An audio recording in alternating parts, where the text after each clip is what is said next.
புதிய பூமி நண்பர்கள் அனைவருக்கும் வணக்கம். நான் ராஜ்பாபு.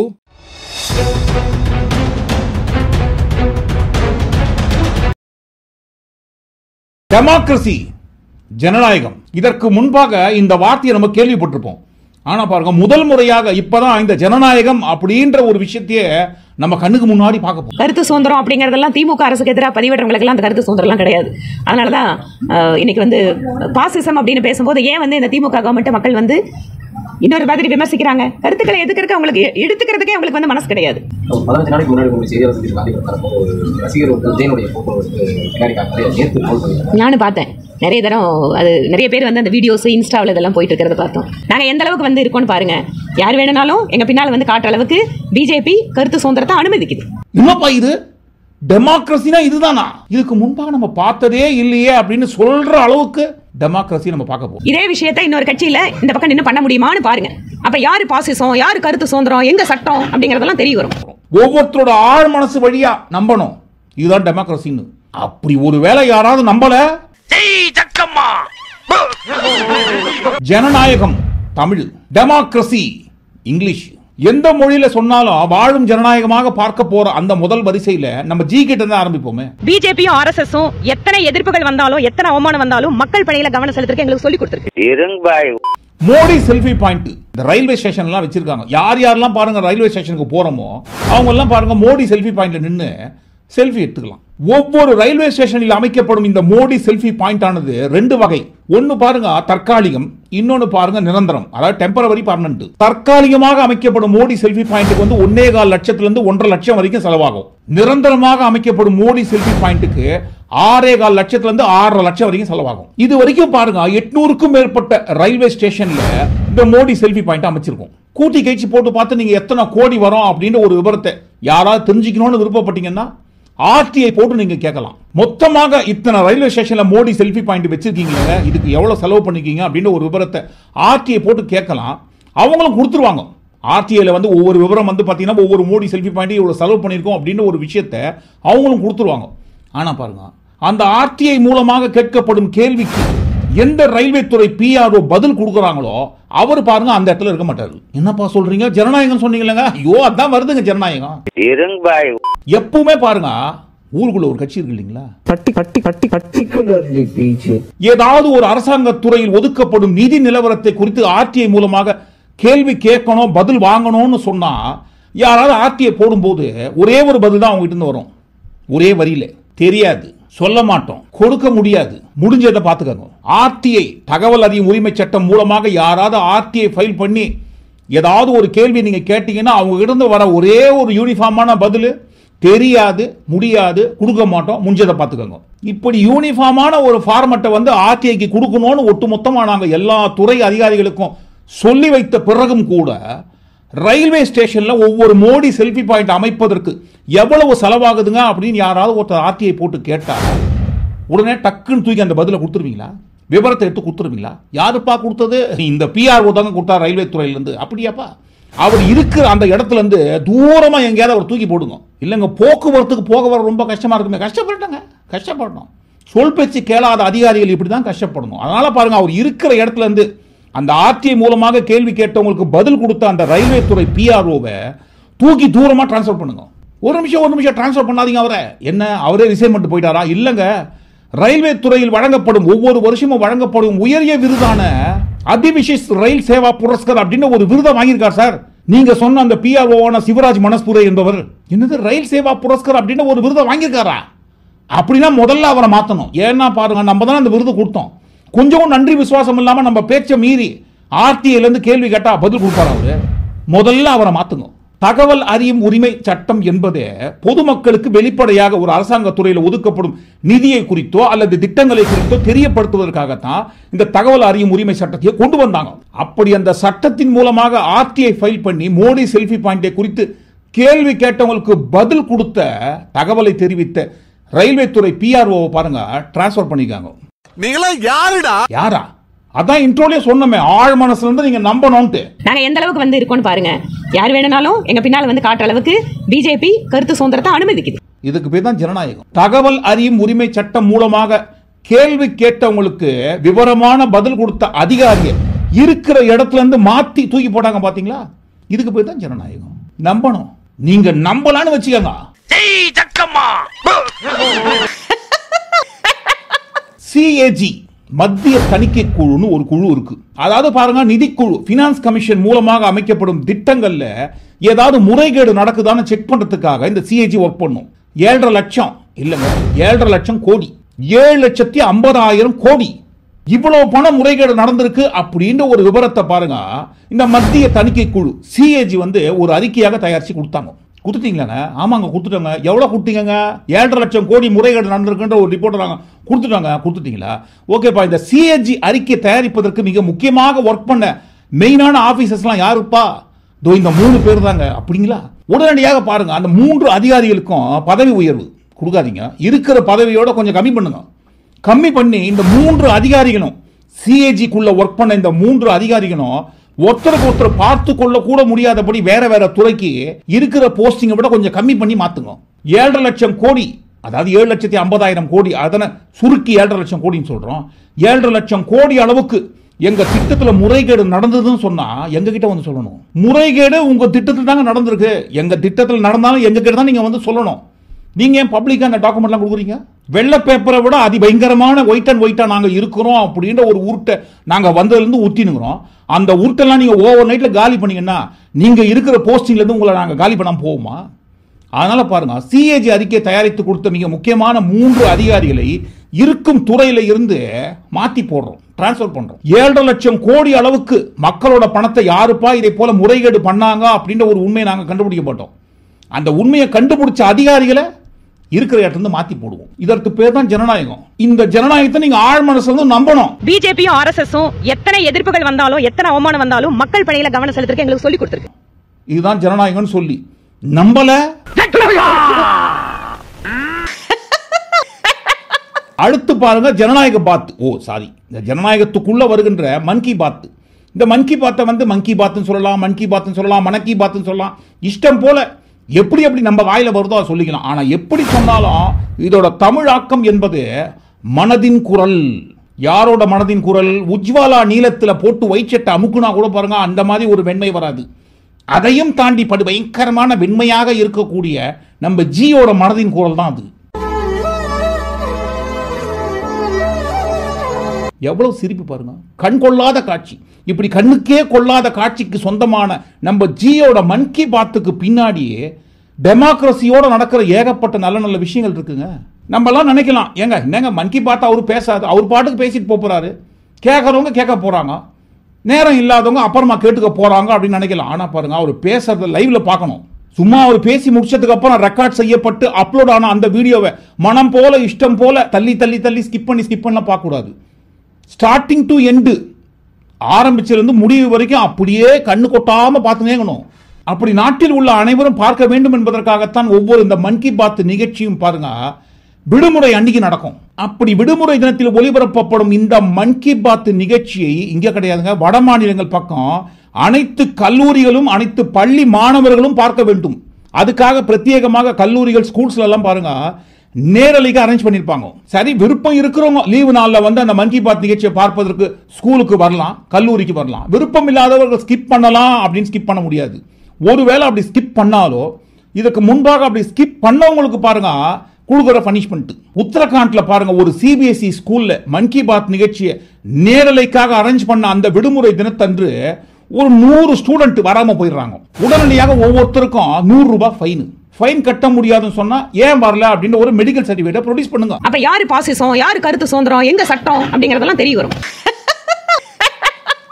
சரி விடுங்க, இதுவா சும்மா ஃபைன். அடுத்து பாருங்க, மன் கி பாத் நிகழ்ச்சி பார்க்காமல் போனதற்காக நர்சிங் கல்லூரியில் படிக்கிற 36 மாணவிகளை சஸ்பெண்ட் பண்றாங்க ஒரு வாரத்திற்கு. சரி, 7 நாள் சஸ்பெண்ட் ஆனா அப்படின்னு நம்ம சாதாரணமா நினைக்கலாம். அதுவும் என்ன மாதிரி சஸ்பெண்ட் பண்ணீங்களா? Hostel arrest. இதற்கு முன்பாக ஹவுஸ் அரெஸ்ட்னு கேள்விப்பட்டிருப்போம். ஆனா பாருங்க, இது ஹாஸ்டல் அரெஸ்ட். மன் கி பாத் நிகழ்ச்சியை பார்க்க வராத அந்த 36 நர்சிங் ஸ்டூடெண்ட் ஒரு வாரத்திற்கு ஹாஸ்டலை விட்டு வெளியே வரக்கூடாது. புதுசா இருக்கு இல்லைங்க ஹாஸ்டலை விட்டு வெளியே வரக்கூடாதுன்ட்டு. அப்ப ஹாஸ்டலை விட்டு வெளியே வரக்கூடாது அப்படின்னு சொல்லும் போது அப்ப ஹாஸ்டலுக்குள்ளவே இருக்கிற அந்த 7 நாளைக்கு தொடர்ந்து மன் கி பாத் நிகழ்ச்சியே பார்த்துன்னு சொல்றாங்களோ? ஒரு நாட்டோட பிரதமர் அடி மனசுல இருந்து மனதின் குரலாக பேசுகின்ற அந்த பேச்சை கேட்கறதுக்கு விருப்பம் இருக்கிறவங்க கேட்கட்டும்பா, விருப்பம் இல்லாதவங்க ஸ்கிப் பண்ணிட்டு போகட்டும் அப்படின்னு விடாம கேட்டுதான் ஆகணும்னு கம்பல் பண்றாங்க. பாத்தீங்களா? இதை விட பாருங்க, உள் மனசுல இருந்து நம்ம இதுதான் ஜனநாயகம் நம்புறதுக்கு ஒரு ஆதாரம் வேணுமா? அப்ப யாரு பாசிசம், யாரு கருத்து சுதந்திரம், எங்க சட்டம் அப்படிங்கறதெல்லாம் தெரிய வரும். இதுக்கு பேர் தான் ஜனநாயகம். இதை நீங்க நம்பணும். நம்பல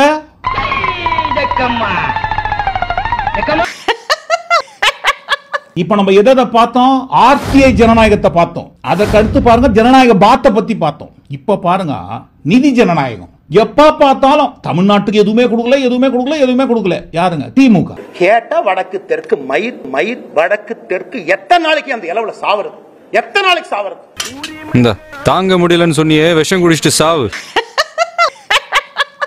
அதே ஊருக்குள்ள இருக்கிற கட்சி particularly BJP.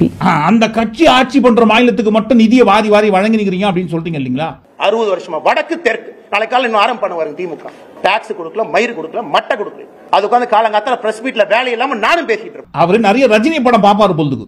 நாங்க சொல்றதா செய்வோம், செய்யறதா சொல்லுவோம் அப்படின்ற ஒரு தாரக மந்திரத்தை ஃபாலோ பண்றாரு பொழுதுக்கு. அவர் சொன்னதை போலவே 24 மணி நேரத்துல வெள்ளை அறிக்கை கொடுத்துட்டாரு. எதை பத்திங்க? நிதியை பத்தி.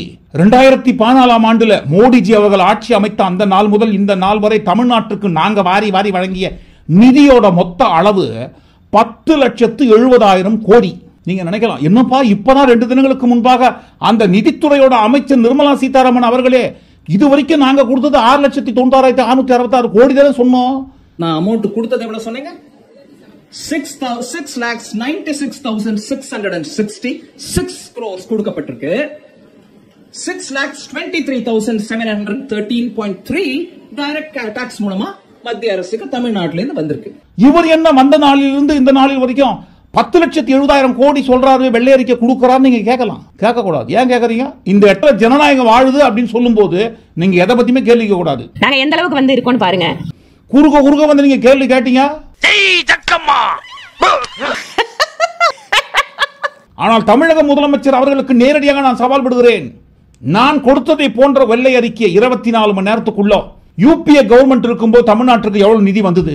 எப்பவுமே நீங்க பாடி நிக்கிற அந்த பல்லவியான வட மாநிலங்களுக்கு எப்ப பார்த்தாலும் நிதியை வாரி வாரி வழங்குறீங்க அப்படின்ற ஒரு உண்மையை நீங்க வெள்ளை அறிக்கை மூலமா கொடுக்கணும்.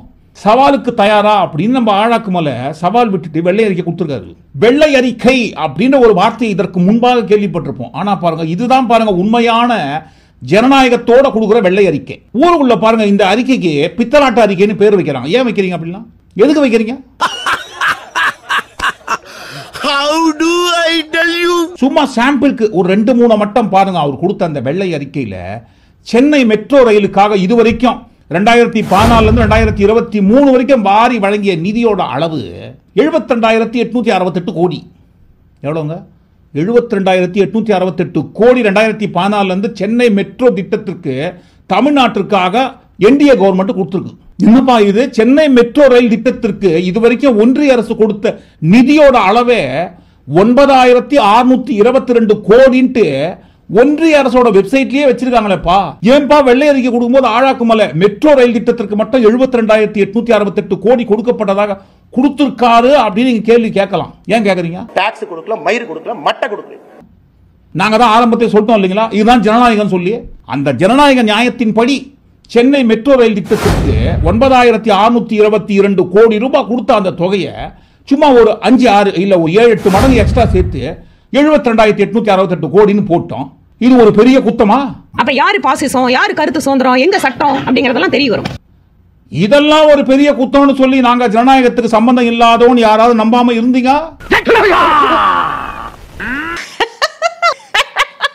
நாங்க தமிழ்நாட்டுக்கு சென்னை மெட்ரோ ரயில் திட்டத்துக்கு வாரி வழங்கிய நிதியோட அளவு 72,868 கோடின்னு சொல்லியிருக்கோம். ஆனால் உண்மையாக வந்த நிதி 9,622 கோடி.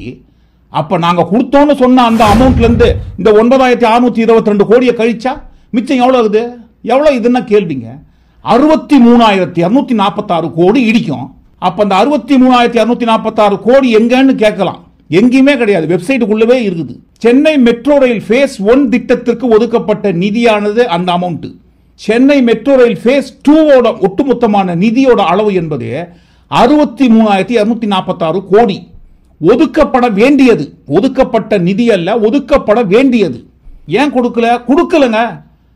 சென்னை மெட்ரோ ரயில் ஃபேஸ் 2 அப்படின்ற அந்த திட்டம் ஒட்டு மொத்தமாகவே ஸ்டேட் செக்டார் ப்ராஜெக்ட் அப்படின்னு தான் எங்க வெப்சைட்லேயே போட்டு வச்சிருக்கோம். மாநில அரசால் செயல்படுத்தும் திட்டம் சென்னை மெட்ரோ ரயில் ஃபேஸ் 2 திட்டம். அந்த திட்டத்துக்கு உண்டான மொத்த தொகை என்பது 63,246 கோடி. அதுல இருந்து ₹1 கூட நாங்க கொடுக்கல. ஆனால் கொடுக்காத தொகையை கொடுத்ததாக சேர்த்து மொத்தமா தான் அந்த வெள்ளை அறிக்கையில கொடுத்திருக்கோம். 72,868 கோடி என்று.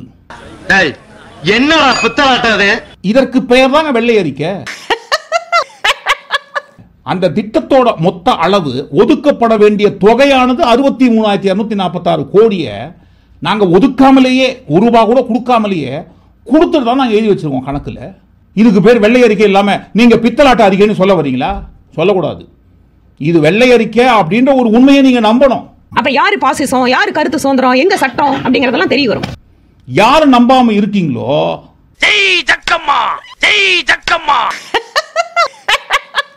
அதே ஜனநாயகத்தின் அடிப்படையில் இந்த இடத்துல நியாயமான ஒரு கேள்வி உங்களுக்கு வரலாம். ஏங்க ஃபேஸ் 2 சென்னை மெட்ரோ ரயில் திட்டத்திற்கு ஒதுக்கல அப்படின்ட்டு. சென்னை மெட்ரோ ரயில் திட்டத்திற்கு மட்டும்தான் நிதி ஒதுக்கல. ஆனா பாருங்க, மற்ற மாநிலங்கள் எல்லா இடத்துலயும் இந்த மெட்ரோ ரயில் திட்டத்திற்கு 50-50 நிதி ஒதுக்கீடு அடிப்படையில் போயினுக்குது. அது குஜராத்தோ, மத்திய பிரதேசோ, மகாராஷ்டிராவோ, உத்தரப்பிரதேசோ எந்த ஒரு மாநிலமாக இருக்கட்டும், இந்த மெட்ரோ ரயில் திட்டத்திற்காக ஒதுக்கப்படும் நிதியோட அமௌண்ட்ல இருந்து 50-50 மாநில அரசு, ஒன்றிய அரசு அடிப்படையில் போயினுக்குது. அப்ப தமிழ்நாட்டுக்கு மட்டும் மூச்சு பேசப்படாது. 60 வருஷமா வடக்கு தெற்கு. நாளை காலையில் இன்னும் ஆரம்பம் பண்ண வருங்க திமுக. டாக்ஸ் கொடுக்கல, மயிறு கொடுக்கல, மட்டை கொடுக்கல. சென்னை மெட்ரோ ரயில் ஃபேஸ் 2 திட்டத்தை ஒட்டு மொத்தமா பாருங்க, மாநில அரசால் செயல்படுத்தப்பட வேண்டும். நாங்க தான் தெளிவா எங்களோட ஒன்றிய அரசோட வெப்சைட்லயே போட்டு வச்சிருக்கோமே. Chennai metro rail phase 2 state sector project. அதோட வேல்யூ 63,246 கோடி. அதில் இருந்து பாருங்க ₹1 கூட நாங்க கொடுக்க மாட்டோம். ஏன் கொடுக்க மாட்டோம்னா, அது ஒட்டு மொத்தமா யாரோட கட்டுப்பாட்டில் இருக்குன்னா நம்ம ஜியோட கட்டுப்பாட்டில் இருக்கு. CCEA cabinet committee on economic affairs அப்படின்ற ஒரு குழு முடிவு பண்ணணும். அந்த கேபினட் கமிட்டி ஆன் எக்கனாமிக் அஃபேர்ஸோட ஹெட்டே நம்ம ஜி தான். அவங்க தான் பாருங்க இந்த மெட்ரோ ரயில் திட்டத்திற்கெல்லாம் நிதி ஒதுக்கணும். அந்த கமிட்டியோட ஹெட்டான நம்ம ஜியே பாருங்க, இது வரைக்கும் எத்தனை முறை கேட்டாலும் சென்னை மெட்ரோ ரயில் ஃபேஸ் 2 திட்டத்திற்கு நிதி சம்பந்தமாக வாயே திறக்கல. அப்ப சென்னை மெட்ரோ ரயில் திட்டத்துக்கு 9,622 கோடி ரூபாய் இது வரைக்கும் கொடுத்துருக்காங்களே அப்படின்னு நீங்க கேட்கலாம். அது பாருங்க, அந்த 50-50 அடிப்படையில் யூபிஏ கவர்மெண்ட் இருக்கும்போது போடப்பட்ட ஒப்பந்தத்தின் அடிப்படையில் வழங்கப்பட்ட தொகை. ஆனால் நம்ம ஜி தலைமையிலான ஒன்றிய அரசு ஆட்சி அமைத்த பிறகு இந்த சென்னை மெட்ரோ ரயில் ஃபேஸ் 2 திட்டத்திற்கு இது வரைக்கும் ₹1 கூட கொடுக்கல. ஆனாலும் பாருங்க, எப்ப பார்த்தாலும் நம்ம ஜிக்கு தமிழ்நாட்டு மேலதான் அலாதி அன்பு, அலாதி பிரியம். 24 மணி நேரமும் தமிழ்நாட்டை பத்தியே தான் சிந்திச்சு நிற்பாரு. நாங்க எந்த அளவுக்கு வந்து இருக்கோம்னு பாருங்க. யார் வேணும்னாலும் எங்க பின்னால வந்து காட்டுற அளவுக்கு பிஜேபி கருத்து சுதந்திரத்தை அனுமதிக்குது. அது ஜனநாயகத்தின் அடிப்படையில் தமிழ்நாட்டை எப்படாப்பா நம்ம ஆட்சியை பிடிப்போம் அப்படின்ற ஒரு சிந்தனை அப்படின்னு நீங்க நினைக்கலாம். நினைக்க கூடாது. ஏன் நினைக்கிறீங்க அப்படின்னா, யாராவது அப்படி நினைச்சீங்க தமிழ்நாட்டில் நடைபெறும் திட்டத்திற்கு நாங்க காசை கொடுக்கவே மாட்டோம். கொடுக்காத காசை நாங்க கொடுத்ததாக சொல்லி அநியாய அபாண்டத்துக்கு வெள்ளை அறிக்கை அப்படின்ற ஒரு பேர்ல அப்பட்டமா கொடுப்போம். அதுக்கு பேர் நீங்க இன்னான்னு கேட்கலாம். டாக்ஸ் கொடுக்கல, மயிறு கொடுக்கல, மட்டை கொடுக்கல. டாக்ஸ் கொடுக்கல, மயிறு கொடுக்கல, மட்டை கொடுக்கல. சொல்லிட்டோம் இல்லைங்களா? அதுக்கு பேர் தான் ஜனநாயகம்னு சொல்லி திரும்ப திரும்ப கேள்வி கேட்டு எங்களை தொல்லை பண்ணக்கூடாது.